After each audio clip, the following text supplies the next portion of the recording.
Now let's change the air filter, shall we? Is it okay? Well, it has a filter in it, but it's dirty. See? New air filter. Dirty.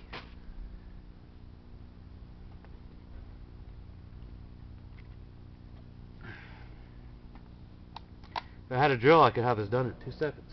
But I won't.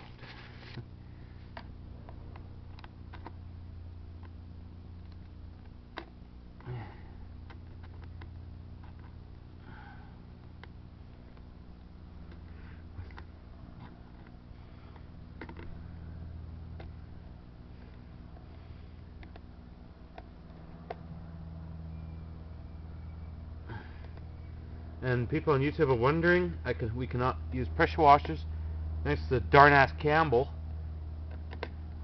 You can't pressure wash, you can't water nothing. Well, except a few things. There you go, so take care, and you all have a great day.